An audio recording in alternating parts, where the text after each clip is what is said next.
Microphones.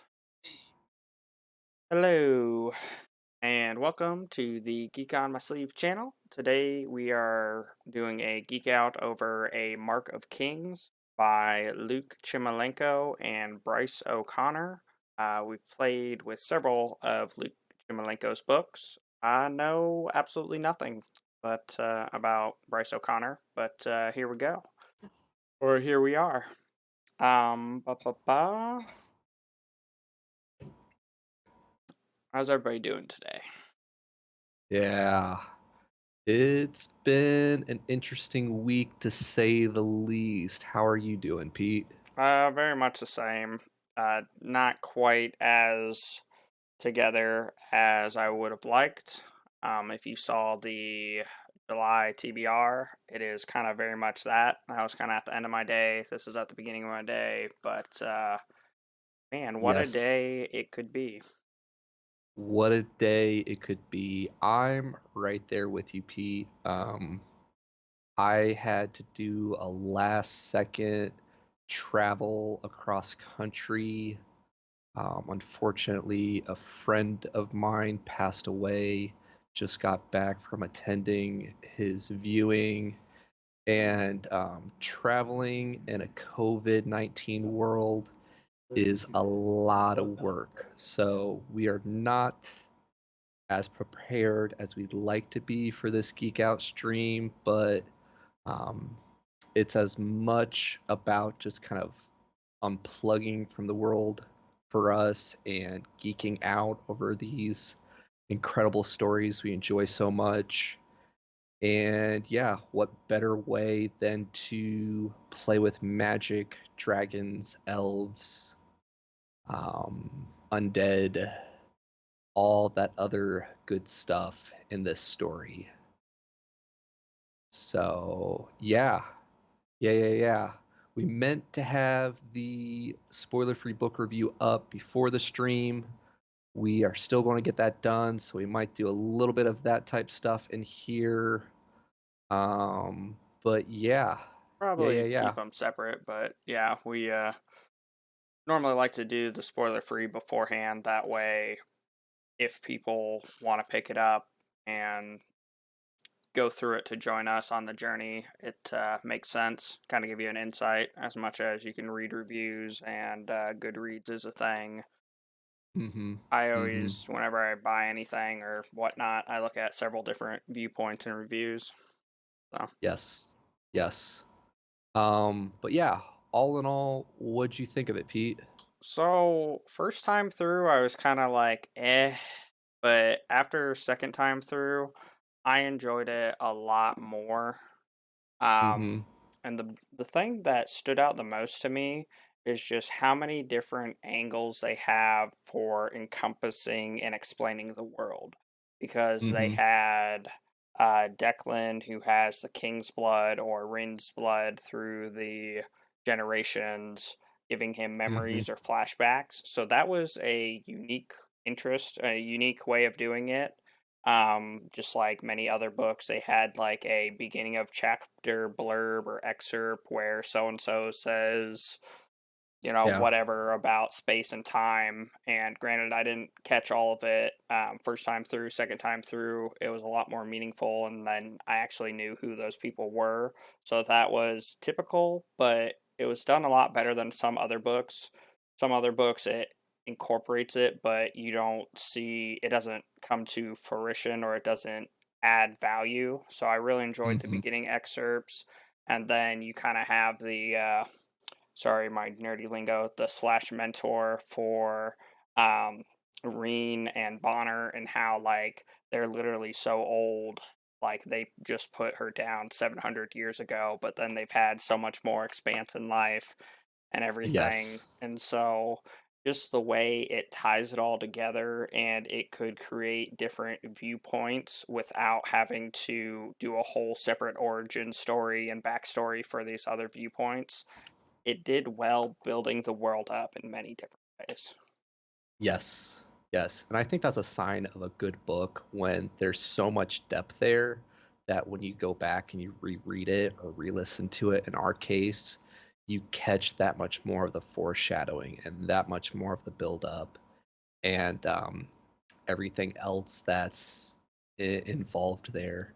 Um, we talked a bit about it after we got through the first pass of this book, and I think a lot of times it's important when you approach a book to kind of have the right hat or filter on when you're looking at it, because we are huge Ascend Online fans for Luke Chmilenko. Like, that's what drew us to this series to give it a shot. um, Reading through Goodreads, it's very much the same for a lot of other people, except for they're coming in from Bryce O'Connor and reading his series. I'm drawing a blank on the title right now, but after going through this book, I'm really interested in checking out some more of Bryce O'Connor. But as I was reading through the Goodread reviews, a lot of people were in the same boat as us, where they're like, hey, familiar with one of the two authors. I thought I knew what to expect. And then they get into the series or get into this book, and they're just like, not what I expected. So for the second pass for me, I really got hooked on reading through the epic fantasy genre. So I kind of looked at it through the lens of Dragonlance, Lord of the Rings, Forgotten Realms, all those other epic fantasy series. And in a lot of ways, like, this book just does so well with those type of epic fantasy aspects of it, right? It doesn't have the same lit RPG feel that we really enjoy, the fast pace, the data dump of stats and everything. It's much more an origin story. Let's have the boy and his dragon, and then you meet the old wizard and the elf, or in this case the half elf, and you kind of get your party together as they go on this quest, Yeah, all we're right? missing is a dwarf. That's right. All we're missing is a dwarf. But We'll we see if we get are a dwarf in underground book at the two. end. So, Oh, that's true. That's true. We don't get dwarves though. We get dark yeah, elves. yeah, currently. Um, but yeah, in a lot of ways, I think it really did a good job with the intro. Um, we get the prologue there, where we get to kind of see a bit of Wren'S capabilities as he interacts with the father, and then the father kind of stays behind, passes off the ring to his wife, who has his newborn babe, and Wren kind of rushes them off while the father stays to hold the line so they can escape. And then we get a little bit of his origin story of growing up and finding his way to all these different mercenary bands. And one of the big, I don't know if test is the right word, or things I really look for in a story is like the believability, right? I know that when you're dealing with fantasy, that's a bit more loose, but if we're going to have this Or, epic fighter, yeah. why is he so epic? And okay, so he's so young, but he got into these mercenary groups when he was younger, and we later learned that Ren kind of had of Mind a bit of a magic part. influence. Yeah, yeah, that kind of helped him get into these different roles, right? Um, and so even though he's this amazing fighter, as we're going through the story, he's not invincible, right? Declan still gets injured, and it's only thanks to having this epic wizard around with these incredible healing powers that he's able to deal with these things. But yeah, we didn't lose any of the main characters, but the fights were, I don't Well, know, that's where it kind of gives me that slash mentor. If you ever played Wildstar, of which rest in peace. But uh, Wildstar, you could be a max level character, but then if you hit slash mentor, whoever's name, you reduce your stats down to their level, but then you keep all your hmm abilities. That's kind of what it felt hmm like for me. Like Declan gets owned several times and is on the brink of yes, death, but due to the I guess, two part from Ren being able to supplement his mental cognition and either accepting the horror of almost being mutilated by, the Walking Dead, or the Mm, fact that he, falls down this pit and has a concussion and is about to, puke everywhere and pass out and bleed out. Or and mhm. then, from Bonner when Declan, slices open the Dre and is now covered in boiling blood and Yeah, should have been mutilated beyond recognition and died, but he's able to be saved. And yeah. yeah, yeah. So Declan, I guess Bonner says it best when he has a conversation about potential, recognizing Mhm. your potential, and that's very much what it feels for me. Yeah. Between Declan's backstory of the ring and being of King's blood, and between the blood of dragons and everything else, he has, more potential, and just the fact that it's not a instant win. The fact that it's a multiplier for the blood, or it's an amplifier, I think that's the word they use, is really exciting. Mhm. I guess another side note, since you talked about it, and I want to say it before I forget. I really typically dislike those movies or books that the beginning is the end, where it like starts to show you a scene and then it like time warps to how we got here or several years Right, before. But in right. my mind, it does it differently but well, and the prologue is about how the warg or whoever come over the tiers and attack Declan's, home village, and his father dies. Well, it doesn't really come out and say it, but in my mind, the way the queen, endless queen, starts attacking in so many different fronts, it's because Mhm. 20 years ago she did the bait and switch, or the ooh shiny, look at this hand, I'm going to use this other hand or do something else, where Yeah. she pretty much said, hey, I'm going to attack you. Yes, you defeated me, but that's only because I was spreading my seed. That's only because I was separating all of my contacts and having them grow in these caves, which in my mind is very much the Dre that we fought, the dragon guy. Mhm. And so they don't really come out and say it, but that's how I feel she's able to attack from so many angles at once, which was very exciting and encouraging. Because anyway, yeah, the beginning of the Yeah. end of the beginning. Yeah. I felt, especially going back through the second and the third time on the book, the world building was done really, really well. It's been a while since I've read Ascend Online, but I'm really curious how that whole collaboration process works between the two authors, and just like how, playing to each other's strengths and the world building, all that goes to be. For But me, it felt very much like, if you're playing, it felt very D&D esque, because probably that's the mhm, best comparison I have.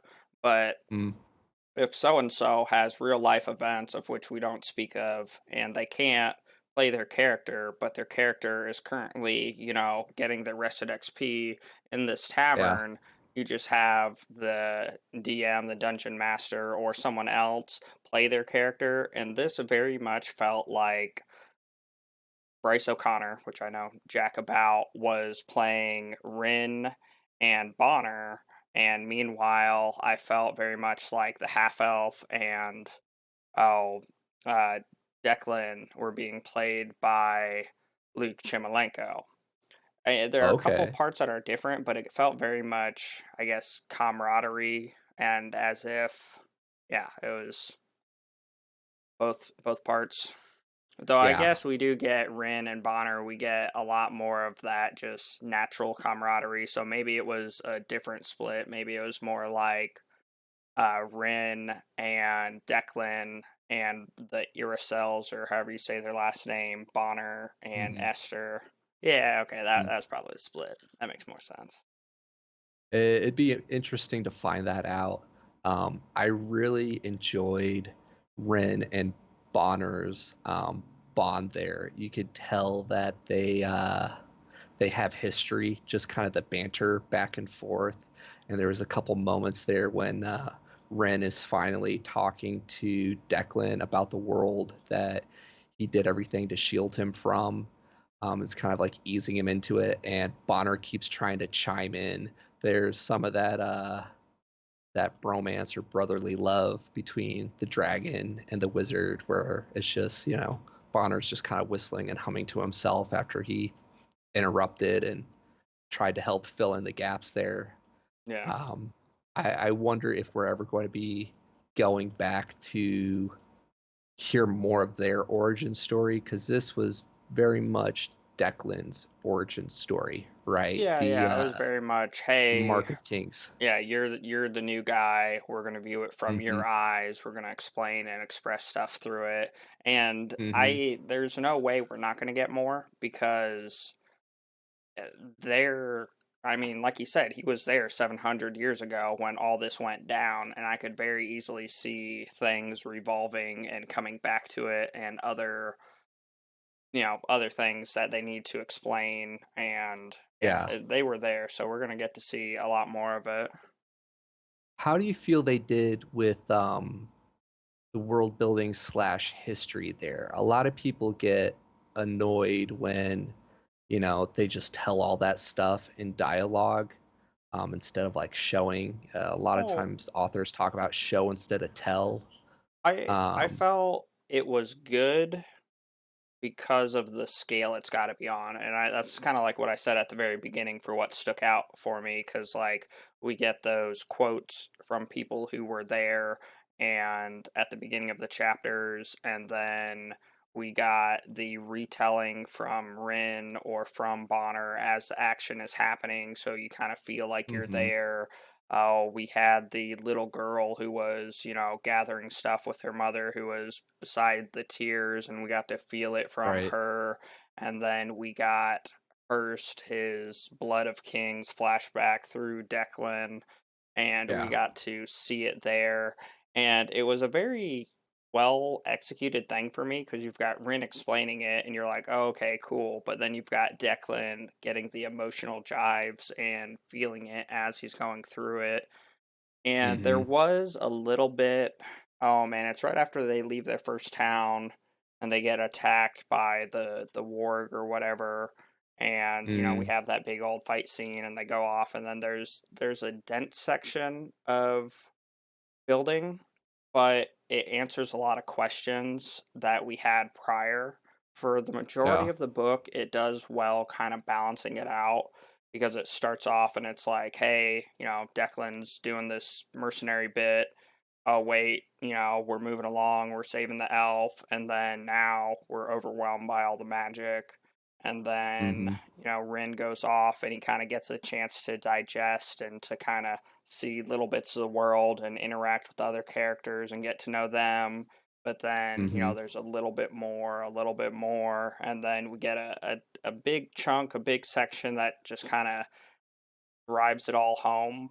But it just keeps adding layers. Like even after that big data dump for me, we go Mhm. through and we have another incident at a different village where the bone charm comes to life and Rin can't Yeah. find it, and we get to see Bonner, we get to go through the feel of, we get to see it play out there, but in my mind I recapped it to, later on they're like, "Oh, remember when we said she came over the tears and rose everybody up, or she can bring people up, without her being there. Yeah, it's all her specific magic, the bone charms." And I feel it Yeah. tied it together well, and yeah, yeah, it touched a little bit on each of the factions that we know, or the Accord of Four.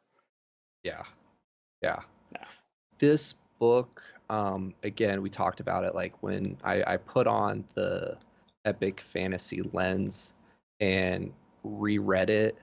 Um, there's a lot of foreshadowing, a lot of teasing for what is possible in this world, in this realm. Introducing the different factions. I agree with you on the pacing with the world building, how it kind of eased us into it. And then there was that period when Ren came clean and explained everything, where, we get all the other details of the dragons, of the potential there, of magic, of the Dark Queen, etc., etc. The Accords of Four, I believe is how they call, or what they call it. And again, like, part of me wanted so much more for this book, but then when I look back at like Dragonlance and Wheel of Time and some of those other big epic fantasy stories, like, we're building for a larger story arc, right? Yeah. There was a lot of good action. I feel these two authors do such an amazing job writing their action. Going back and re-listening to them again about how they the fight scenes, you can really see it, and you get enough details of the counter blows and the different attacks to where you can really in your mind's eye kind of play that video and see the combat come into play there. Well, um that and everybody has their role and they're good at their role. So I guess for right. that first warg battle after our first town, when Bonner, freezes over the majority of the cave and tunnels and funnels them, and then Hmm. you've got him being the backline fighter because that's what we needed, and same thing with Esther, her utilizing her bow, but Right. switching out and whatnot, and then of course, Reen in his they call it several different things. His Aseji, not really. His uh dragon form, dragonoid. Oh man, I forget. yeah, Dragonling. Dragonling. Anyway, in his There you go. dragonling form, and it's just like, okay, yeah, it all adds up. It all checks out, and then it's kind of gets back to that slash mentor when advance to the other big fight scene with the bone charm where Bonner Hmm. literally just throws Declan away because he knows the danger, and Yeah. he's then able to do things quickly, kind of like how taxing it is when he's got the mounts they pick up and the storm, and one of them falls, Oh, but like the then he wargs or whatnot. shoots out the stone, but due to it being a quicker casting, he's more so drained and all this other stuff. So i Yeah. i felt like it's a pretty good balance. We kind of got our tank esque or Reen, or Berserker, whatever. And then Declan is pulling out to be our spell sword, where, he's got his sword Yes. practice. There's more potential there. We haven't seen Yes. him, do his mounted combat like Hurst has, but he's Yeah. developing, and he is going to be the best mage after Bonner because the rest of the humans got more or less neutered because the other King's Blood lady, sorry, I can't remember her name, Yeah. decided, hey, you guys don't know anything about the Accord of Four. I don't need your politics, and to banish them knowing about magic because we didn't want a repeat of other races coming to us because we are the pinnacle of magic. Um, Hmm. but yeah, there's a lot of potential for Bonner and Declan to kind of, they're all about Mark of Kings, and it's like, yeah, that's cool, but anyway, Bonner eventually give us a couple books, but becoming the king and starting his colleges, and or Declan becoming king, Bonner I was about to starting say his, Bonner coming the. yeah, yeah, Yeah. and then Bonner starting colleges and all this and that. And then we've got Esther, our ranger slash stealthy assassin type. Hmm. Hmm.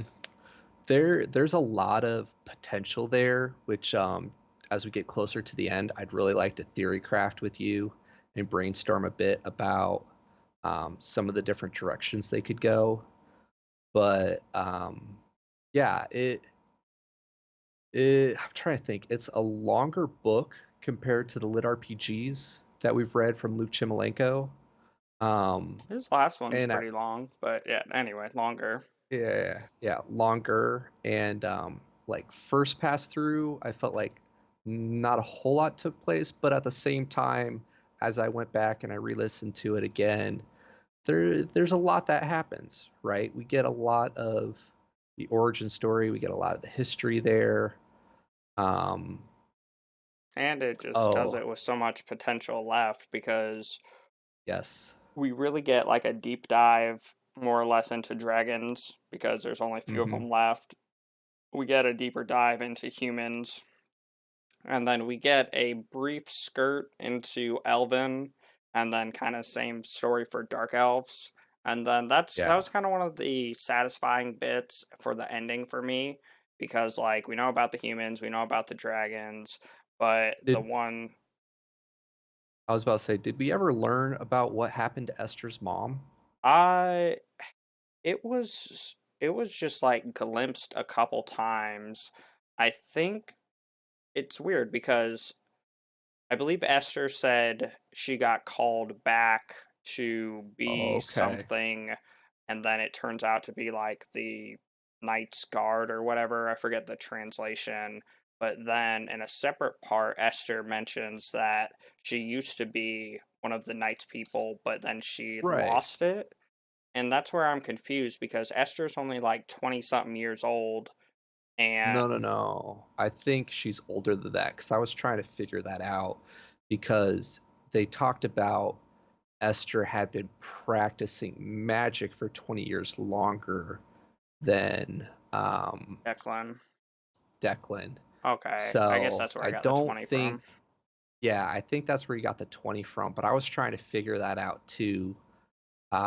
So I don't know why, if your dad is like the most epic mage of the era, he Several probably thousand started years her. old or whatever. Yeah, he probably started her pretty young.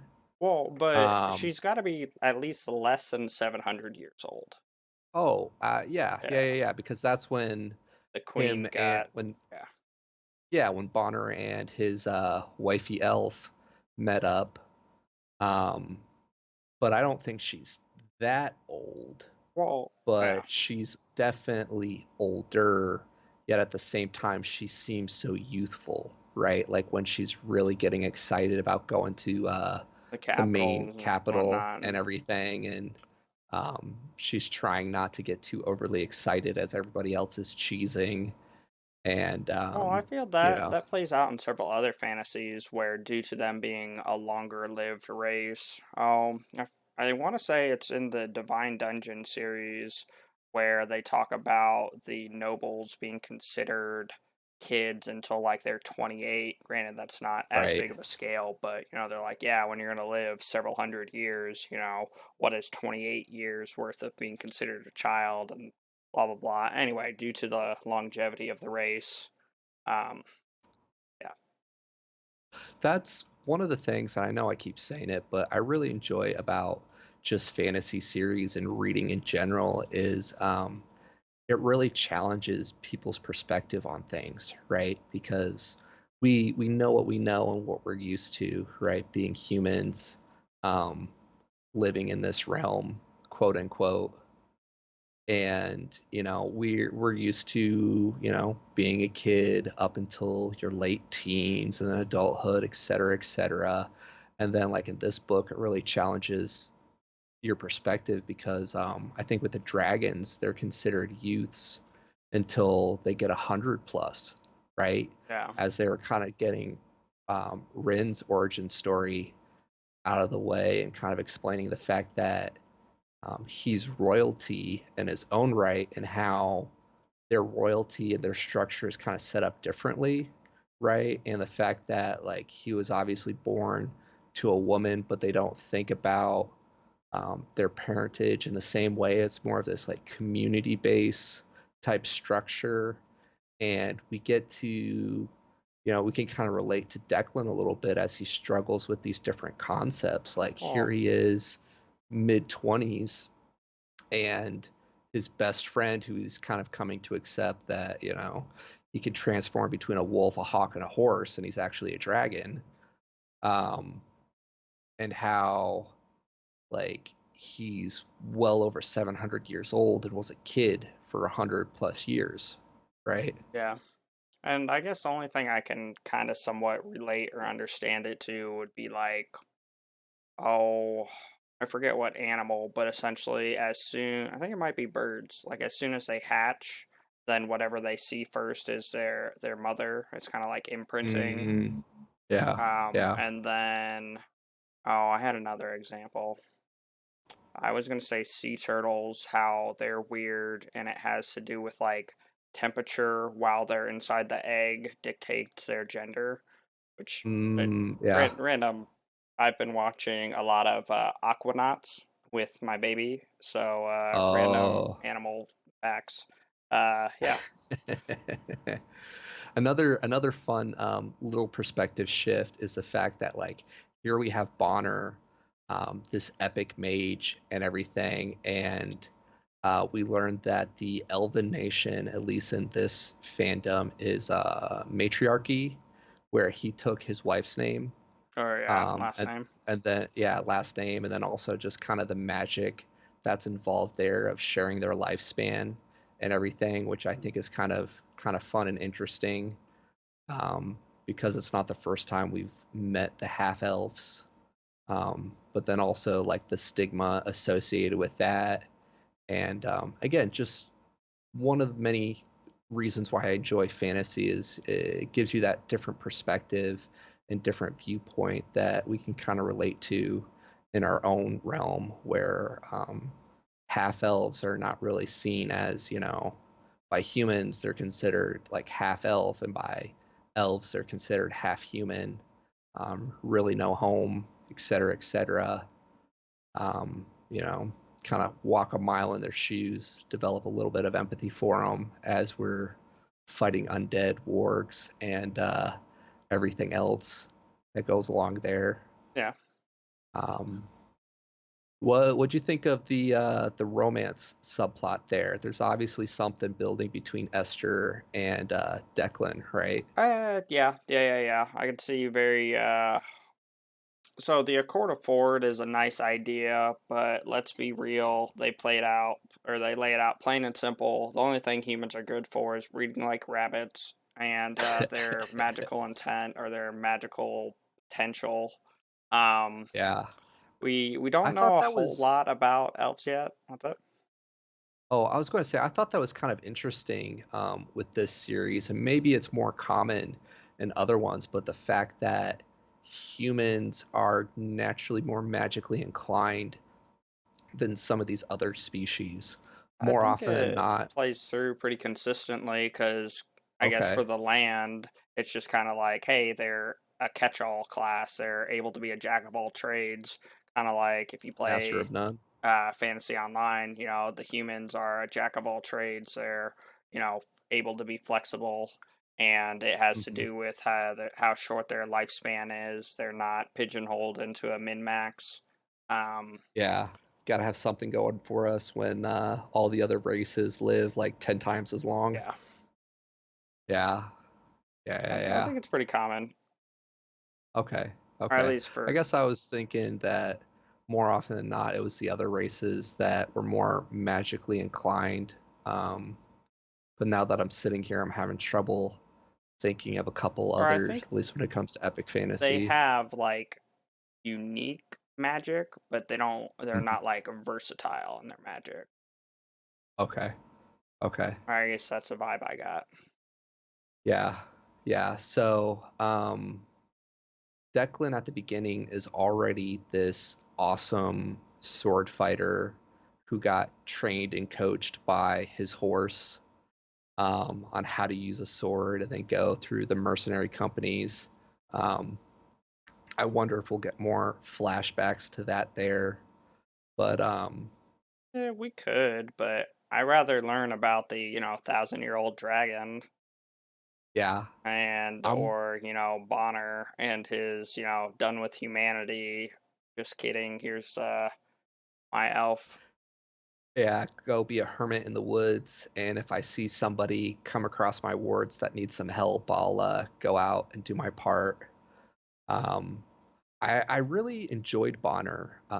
This last time I just got back through the part where we get Declan and see his interaction with one of his old companies, and just Bonner's kind of quick wit.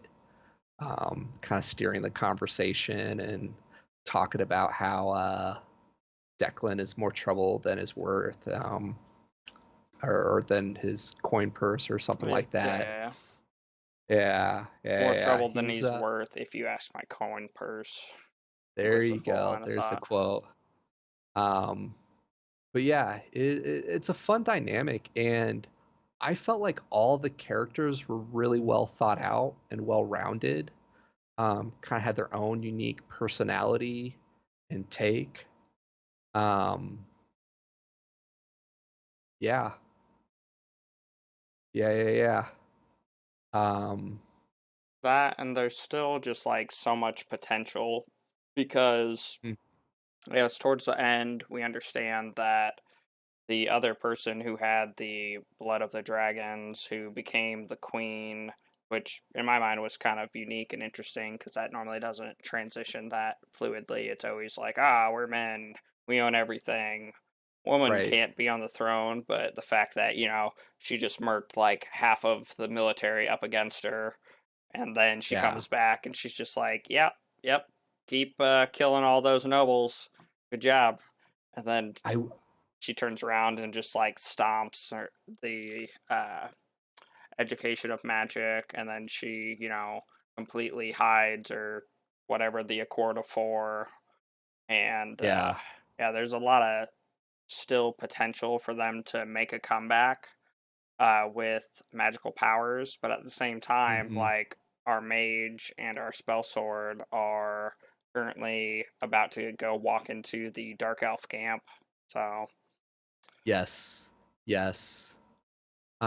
I wish we got more of that flashback, but again, I really appreciate how the story kind of got trickled to us, right? Like the history, and I really got a kick, and it just felt so real for me. Where we have these 2,000 plus year old characters who are, kind of leading our other two characters along in this party, and how Declan, in his short lifespan, just acts so confident about how he knows his realm's history and all this stuff. And like Ren will ask him a question, and Declan will come across all confident from his knowledge of what he knew. And Bonner's like chiming in. It's like not even the right mountains, not even the right this or that. And it really just kind of goes in. It makes it feel so real about how warped history can become, and how the victors kind of share their own stories, and how um, legends and rumors become facts, and how all these different cultures and groups of people will get all these really strong feelings towards these different groups of people based off of misinformation and whatnot, yeah, like that scene early on, which, going back, like, there were so many hints about Ren's magic, and kind of yeah, they just did like, that well. yeah, they did it well, and just kind of like smoothing over some stuff with Declan that I caught a lot more the second time. But that scene when he brings Esther, the half elf, to that tavern, before they go off to find Bonner and really know who Esther is, and um, Tavern the yeah, yeah, person the starts other talking about innkeeper.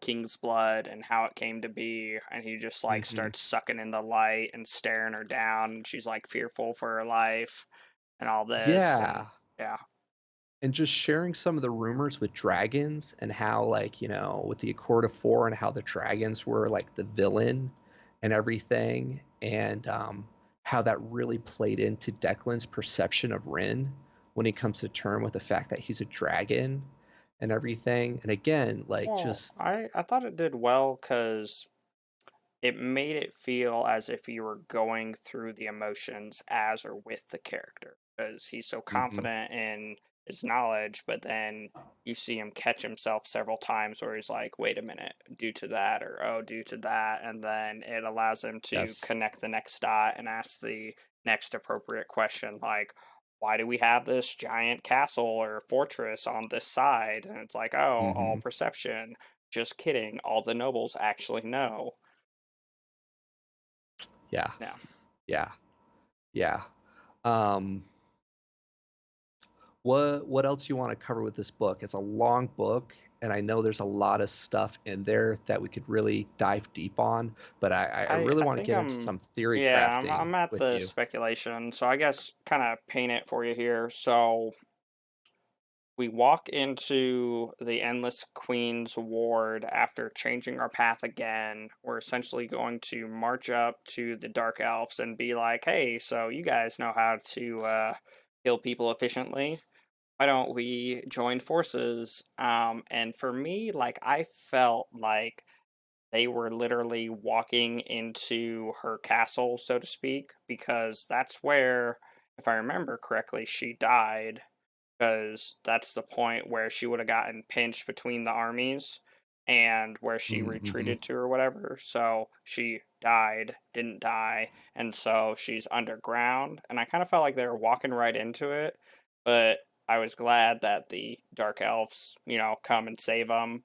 And with Mm-hmm. all the history that we have a little bit of insight into the wood elves, and then we've got a little more into the dragons, and they are very few. And then we have, we know majority of our stuff about the humans and how, neutered they've been from loss of magic and loss of knowledge of the other racist and the bias between whatever. But the part we don't know throughout all this history and foretelling is how it was for this militant race of the dark elves who are taught combat from as soon as they can walk kind of deal, and the Mm-hmm. shame and the rage or whatever from being pushed back and told that they've got to hunker down inside their walls. But they've also fought the endless queen the longest, and I can see a lot more history from the dark elf side playing through. I don't see it by Yeah. any means being easy. It's not going to be like, you know I guess typical guy logic where you beat the shit out of or beat each other up and then you share a beer. I don't Right. see. I see it going south, and then the other dragon who's over there, um, you know, more or less helping us out, and then us getting more backstory of how the Dark Elves dealt with Endless Queen and how their specially forged weapons don't dull as we cut through this acid blood and so much more. Yeah, so we're about to walk into the Dark Elf or well, we found the Dark Elves who Mm-hmm. made Wren and Hurst essentially collapse or avalanche the tiers, which made it impassable. But secretly, there's this intricate tunnel system underneath that the Endless Queen accidentally, purposefully has been hiding people, things inside. You know, Yeah. went all spirit bomb on us and Uh, freaking collapsed the mountain. Now we're in this tunnel system. I want to go back and watch some of these other geek outs. I think we're making it a habit of at least getting one DBZ reference in um every geek out session as I wear my turtle school shirt. Yeah. So It was a good one for me. It's kind yeah, of like, yeah. oh, because you're so young, everything seems better. And then as you get Mm, older, you realize that your whole world is a lie. we won't go down that Yeah, rabbit hole.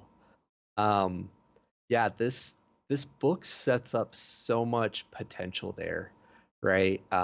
Declan has this history with all these different mercenary companies. Um, we later find out that the actual royal line has their own Mark of Kings, thanks to Wren.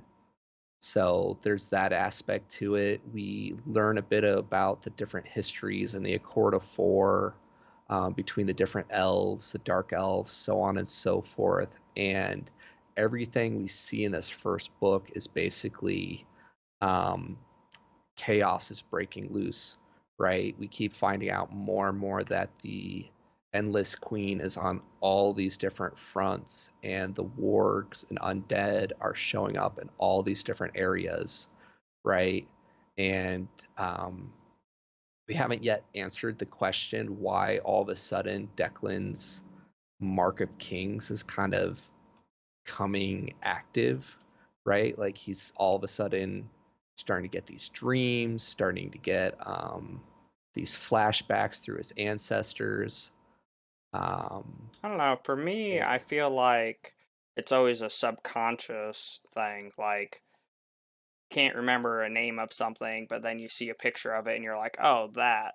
And the blood mm, amplifier is whatever, and nothing was happening until he saw the half elf. And I don't know if he's ever seen any other half elves, and it's like, oh, well, first my oh, forefather had, a deep connection or a cord of four or knew of the half elves, and then, oh, the Dre, due to Ren taking right. some of the strain off his mind with his magic is suppressing it, but then it's like, oh yeah, we totally did that when the first charge happened. And it's all just like a breaking the dam or 6 degrees of similarity or whatever, Yeah, and it was yeah. very direct. And for the other guys, like the only other one that could have had any impact or any potential, which then died, would be his father when they came over the tiers 20 years ago and Declan's hometown got burned. But due Hmm. to him, being righteous and standing for what is left good in the world, he dies. Yes, So don't be a hero. yes. Just kidding. Let's What build a hero. I really found it interesting that like here Ren has been staying with his family for hundreds and hundreds of years, and yet he didn't tell any of them that he was a dragon. I think it has to Like, do with that whole like because he's so long lived, and we're so short lived, we are impatient. Where for mm, him, like, this is nothing. He already had, several hundred years of life and several hundred years of everything else, and hmm, talks about how, oh, the king and queen, or the prince and the princess, were, you know, more than just acquaintances. They were good friends, and right, yeah, right, yeah. And he explains it a bit with how they went from like 1,000 plus dragons down to 50 yeah. through that war. Um, And how there's yeah, even turmoil between the dragons, and how, even though he is the last primordial, he told the ones that will follow him to separate and to lie low and sleep with one eye open. yeah. And then the rest of them are just off doing their other thing. Do you think that we're leading to a conflict with the main human king or whatnot, or the royal line Not through? yet. I see the Okay. Endless Queen ravaging the human lands quite a bit. I see Mm-hmm. us going to the Dark Elf Ascendant, wink, Ascendant I see what Homestead, you did there. Capital City, whatever, and meeting up with, or well, first off, it's not going to go very well. We're going to be put into shackles, put on trial, whatever, whatever. And then You need that emotional roller coaster, yeah, yeah, right? because I mean, this is a human, and we hate humans as dark elves, and Uh, we don't know, but we know this is a dragon, and it's another human, and then it's a half human, so humans not looking so well, good. while the Dark Elves did send them to train The Endless the Queen, whatever her name is. who was a Dark Elf, like even though they did send her, it is the humans' fault that she learned so much and then worked her magic. So I could see that. I could see the dark elves kind of being upset about it, Yeah, but Bonner seemed to think that eventually they would kind of come over and want to join forces just because. yeah, yeah, yeah. That's um that's where we're going. yeah, okay, And that's okay. because the Endless Queen is back. That's irrefutable. So the Endless Queen is back. Hmm. These are currently the best organized slash military minded slash survived a very long siege against and are royally ticked off. Um, Hmm. and then we've also got the other dragon who is older than Rin, who hopefully will have some semblance of a say and or influence with the dark elf community.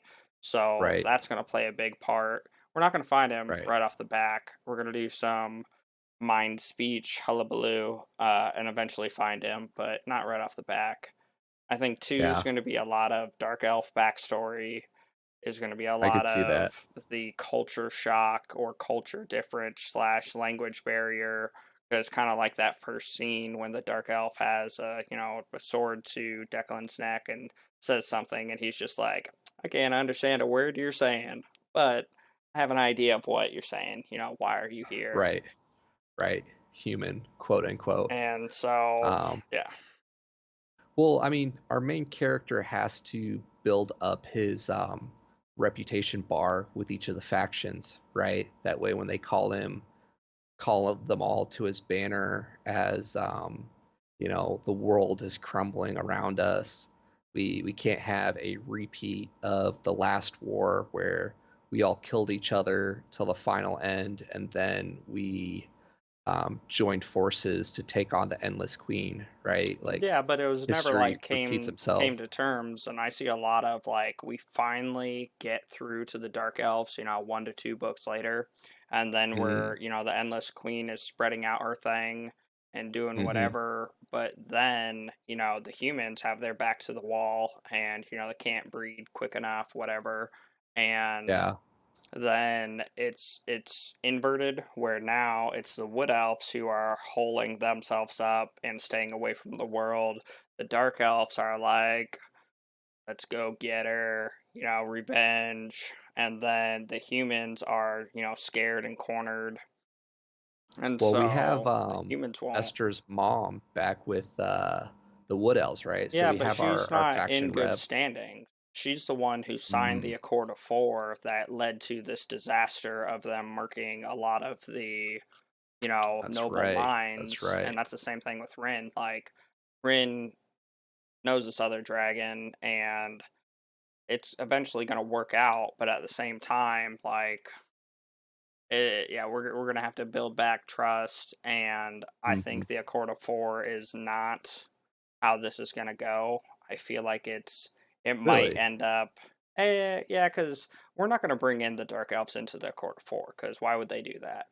Um, Okay. I feel like the Accord of Four might be dissolved because, like, we don't know if Declan is actually in line for if something goes south, him being murked because of the other of my blood lady. Oh, Sorry. yeah, it goes to the eldest, right? So she was the older sister, So it which should is go to why she her went back. descendants, Hmm.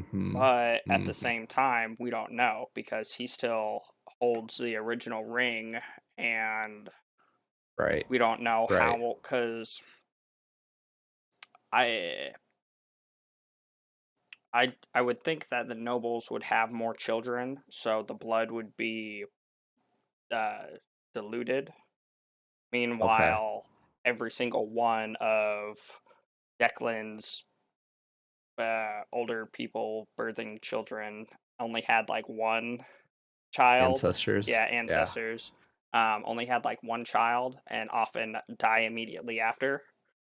Uh, So that's all I can think of is like if it gets diluted, but at the same time it's an amplifier and it shouldn't. But I don't really know. So it's interesting though, because it's 700 years later and he still has all these abilities, right?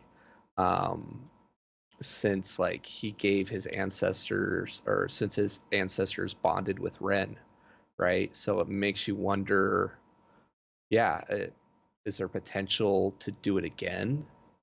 Do well, you that double up? and or I don't know Um, about doubling up, but that fact that like it's an amplifier and right, the queen's descendants have not been taught the ways of magic. They may or that's may right, not know the sword. They may or may not care or know, and it's kind of like you only know how bad it is after you've been there, kind of deal. And for them, right. they're living in a cushy house, being waited on and served on. Meanwhile, Declan's parents are dead. So we're totally going Batman on this. And then he's in the midst of the greatest mage of the humankind who has ever lived. And we're about to level up even further and be trained by the Dark Elves, which are even, Ren himself says, I would, I'd put my money on the other guy kind of deal where Right, they're a right. martial race, they're trained very young how to utilize several different weapons. And like we see when their party rolls through, like we think our crew is, pretty top tier stuff, and then they're Mhm. all just like about to die. Meanwhile, we're Yeah. doing flips and beep, and we're taking out all of these endless queen sewed together people, and Yes. we also know how to forge this great weaponry, dwarfs, next book Uh, saying, and it doesn't degrade to the blood. Yeah. So yeah, yeah. it's going to be interesting. Definitely looking forward to the series being continued. This book has set us up for a lot of potential, right? Yes. Just so much that could go on there. Declan has so much potential becoming this epic fire wielding spell sword. Um, yeah, yeah, yeah. I definitely see,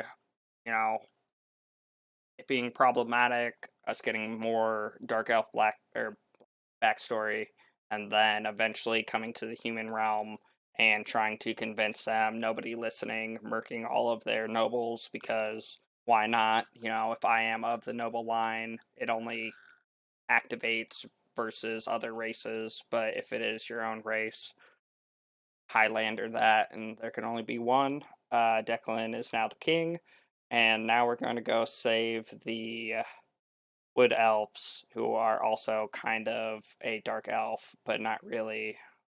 And Yeah, this queen, uh, yeah.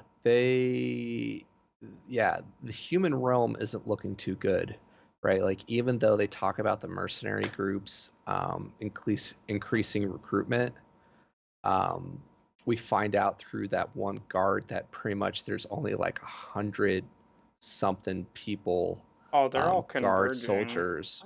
Yeah, yeah. So yeah, totally a last stand bit, but even at that, like Declan's pretty good with the sword, Mm-hmm. and he's nothing compared to the dark elves. He doesn't Right.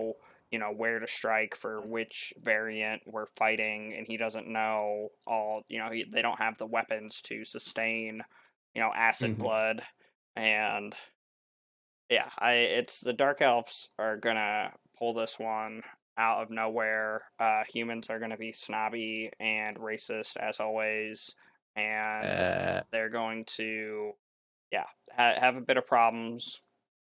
yeah. A couple dragons are gonna flex on them, and they're gonna be like, "Oh no, they're gonna destroy us all over again."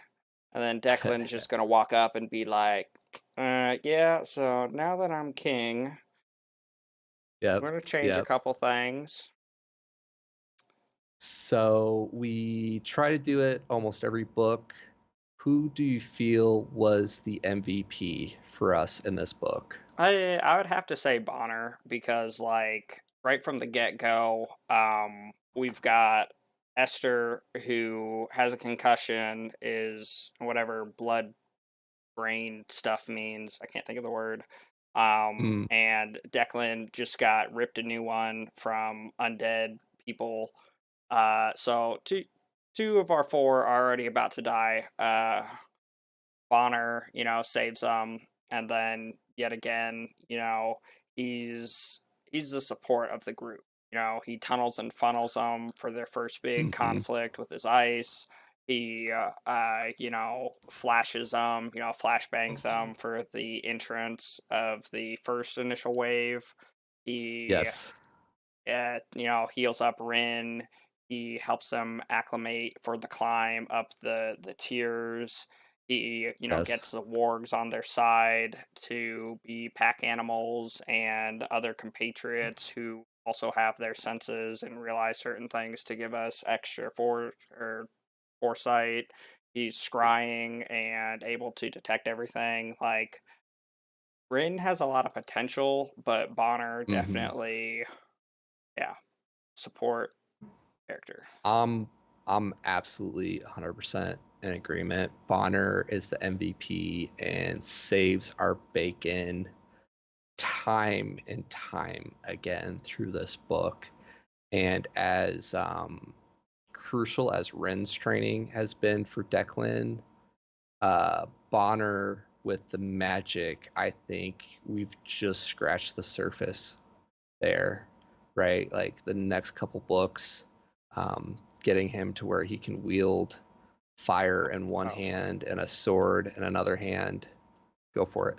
so it has been at least 700 years since the Endless Queen, all the power built up into one individual. Meanwhile, they have accidentally, or unbeknownst to them, the Dark Elves have had another spawn of which has magical seed, and Bonner, being the only mage left in existence, sucks he's human, but Bonner, being the only wizard left in existence, is going to train our other one, of which is going to Mm, be our DPS of the group. And then, our Declan is going to become more of a spell sword, and then Bonner is our support, and then Ren is just our beepity beep dragon and uh, tanking. And then Esther is yeah, our ranger slash rogue. they talk about that how the armies of man are really at a disadvantage since they no longer have those spellcasters.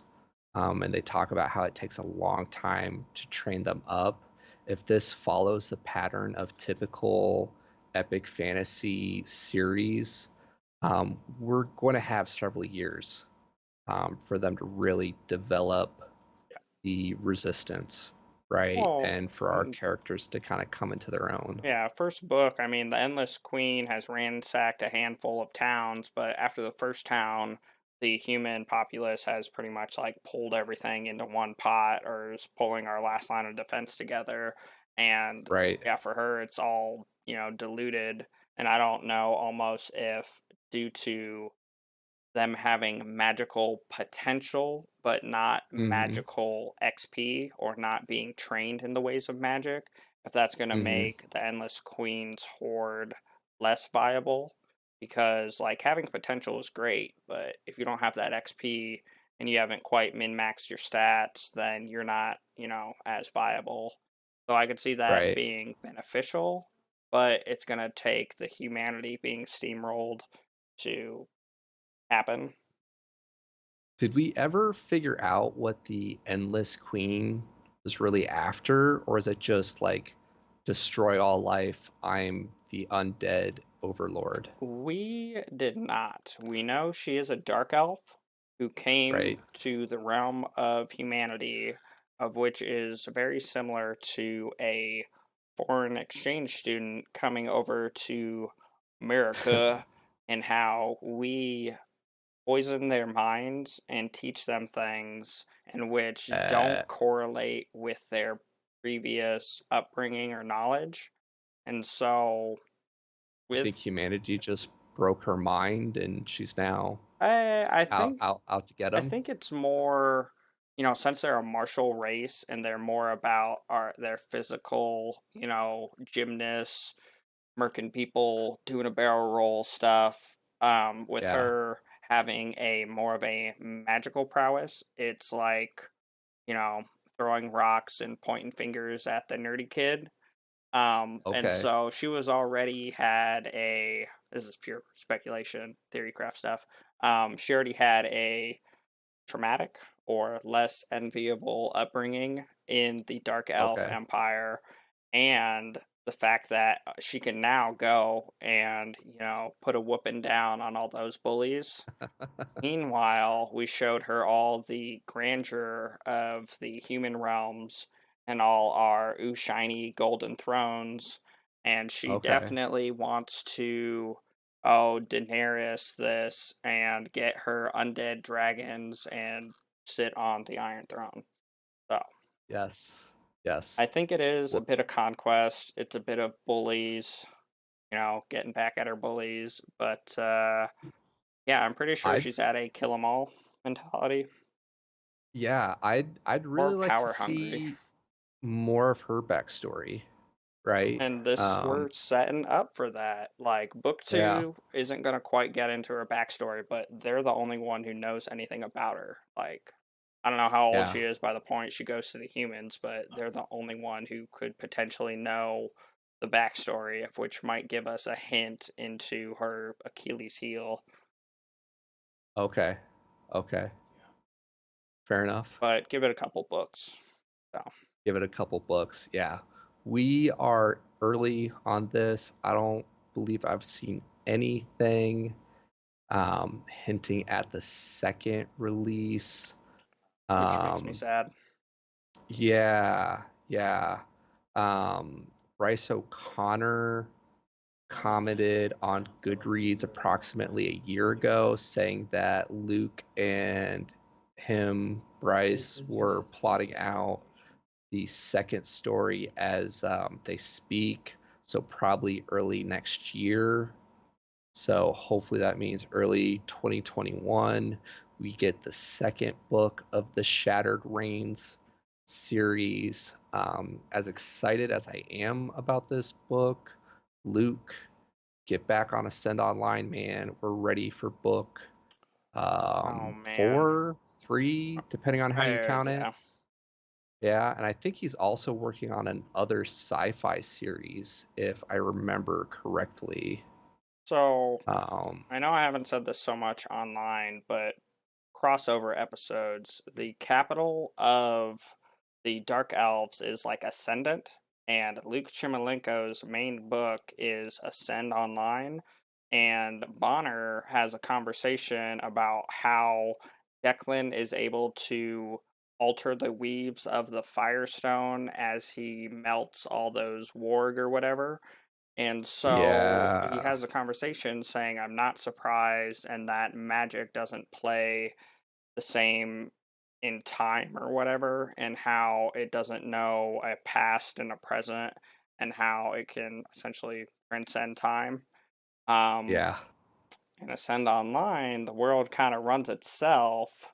Not saying it would be a good fit, but I've just watched a little bit too much of the Arrow, and they have crossover episodes. So we yeah. are currently 6 degrees of whatever, and I could live with a crossover episode. It's always fun when authors include multiple um, fandom Or Easter series eggs. in one realm. Yeah, yeah, or Easter eggs, etc., etc. So Bryce O'Connor has the Wings of War series.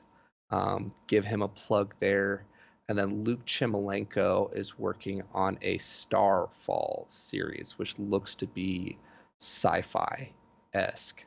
So I am a believer. It is always fun to see authors play in other realms and other spaces. Luke Chmilenko has proven that he can hold his own in lit RPG. Haven't read much of Bryce O'Connor's The Wings of War, but they have both proven that they can handle or not handle, but in my humble opinion, do well with epic fantasies. It'll be interesting to see Luke Chmilenko get into the sci-fi space because I'm also a huge science fiction fan. Um, But I mean, really, come on. Like, we just stopped the ground from erupting beneath our feet, and we're at tune in next year for the next season to begin. And it's been a couple of years. So, yes, yes, get back on Ascend. but I Um, also understand, creative freedom. And if you're not all about it, like that last one was quite a bit of good stuff and quite sustaining, but Yeah, Well, we're huge Brandon Sanderson fans, and he talks about how the way that he recharges is writing as something soon as he's else. done, Yeah, exactly, as soon as he's done with one project, he moves into another project and plays in a different space, and it makes sense, yeah, right? yeah. I Like you can guess. only go so hard in one thing before changing tasks. Kind of helps, especially if that's something that recharges you. And writing is just like a lot of other problems. If you start to hit a wall and you just let your subconscious work on some of these things a little bit, you come back to it and you're like, oh yeah, that's how I want to do this. So yes, yes. uh what else you got, Pete, or is it time to move into our final quarter here? We can transition out. I enjoyed it. I don't expect more books quickly. Kind of like it is a collaboration event. It is, Hmm. they both are have several other series and are working on other side series, which makes me a little sad for starting it now. But at the same time, number one. So Number one. Hey, you know what, Pete? ah, We are current with at least one of the series we're covering yeah. in the Geek Outs. We're actually current in a couple if you include Ascend Online. So now we need to work Or on well, getting and current. Life Reset. Except for No, did four come out? four's out. Okay. We are waiting for the audiobook. I keep checking, it's not up yet. Okay, so Yes, that might roll please. in when it comes up. Yes, please. Um, yeah, Speaking yeah, yeah, yeah. of Geek Out, I'm clicking buttons, no longer see our face. So, this is, if you have seen our July to be R or to be read, our Geek Out map, the Well of Ascension, which is book two in the Mistborn series by Brandon Sanderson. We're trying to complete or finish out that. Is going to be next weekend. I do not have dates in front of me. Clicking buttons. The 5th is Well of Ascension. Um, the 12th is going to be Dungeon Desolation and Dungeon Eternium, which finishes out the series of the Divine Dungeon. We're going to kind of play in the space as a whole with an emphasis on Dungeon Desolation and Dungeon Eternium. Dakota Kraut does several other spin off series, and I need to talk about them, but I'm trying to bring everybody together with them, so that's going on there. And then as far as July 19th, Ready Player One, which is kind of an odd one for me, but at the same time, it was done pretty well. The movie apparently did really well. We're going to do a kind of movie verse book expand and contrast bit, but I just want to talk about it as a whole. It's a great kind of like introduction to the realm of lit RPG, kind of, and with everything currently going on in the world, I think it's a good, like believability factor where it could happen. And I mean, oh man, I don't even know how much it is. I think it's like $200 for the Oculus Quest or whatnot. And yeah, it's not super advanced. Yeah, it's missing a couple sensors, but how much money do you spend on kids for schooling for their desks, their chairs, their teachers' salaries, their lockers, their blah blah blah blah blah blah blah. If we build it, they will come. Ready Player One by Ernest Klein, which brings us into The Way of Kings, which is the 26. Huge Brandon Sanderson fan. He made it in here twice for this month. Is another, I believe, epic fantasy because it's supposed to be Yes, longer. Book four yes. is coming out in November. I it's just good stuff. Good stuff. And yeah, Yes. Our goal is to work our way up till that book four. So potentially one-ish Stormlight Archive books a month moving forward.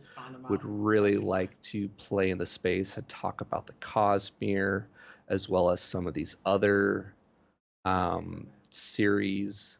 So yeah, With that being said, if there's a series you would like us to focus on more, I know we've kind of cast our net wide. Let us know. Reach out to us on social media.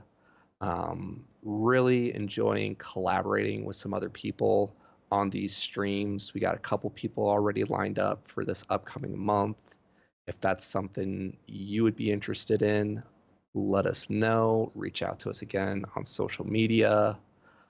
Um, And yeah, so like we're doing this for us because we do this anyway, but we kind of need to do it for you guys too. So if there's something that you enjoy that you would like to talk about,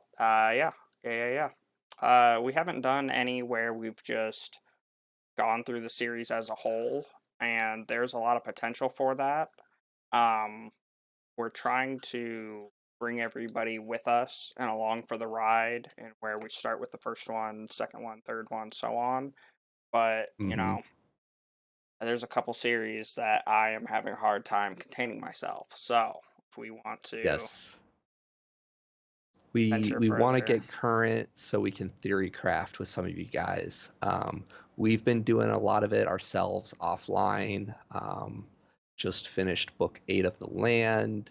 Would love to get current with that series. Would love to get current with a lot of these other lit RPG series. We talked about throwing in a couple additional geek outs here and there. Um, Not quite sure. We'll see how it goes. As always, your feedback is appreciated. Um, yeah, Sunday's the most feasible, but I think with life currently, Saturday might be a thing, but isn't super practical. yeah, yeah. We'll see. We'll see. And yet again, with 8 p.m. works for me. This is approximately lunch o'clock for my day-to-day life, but It's lunch o'clock. I can do other stuff for the Yeah, community. we have a lot of book friends in different time zones. So we did shift one of our previous ones to try to play well with some of our friends in the UK. So yeah. 8 p.m. unless otherwise advertised. Yeah. What else you got, Pete? Uh, I believe that wraps it up for this one. Thank you again for stopping by. Yes. Always a pleasure. Reading more things, yes, but if you can listen to them, I know, Yes.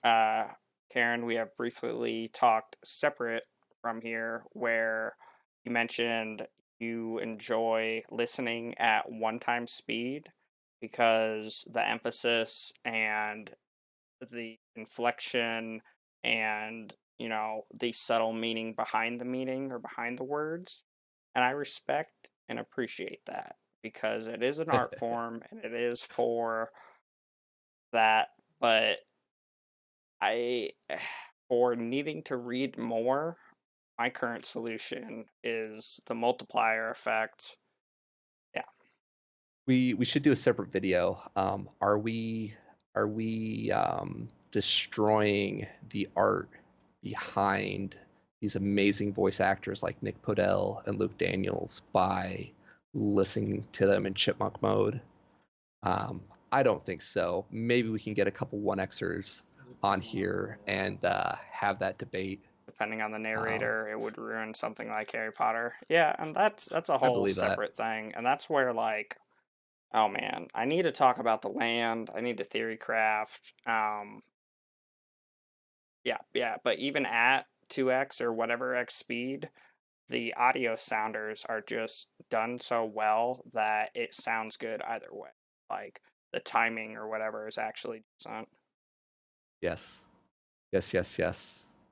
So, yeah, thank you so much. We appreciate you guys. See you next weekend. Yep. Bye. Bye.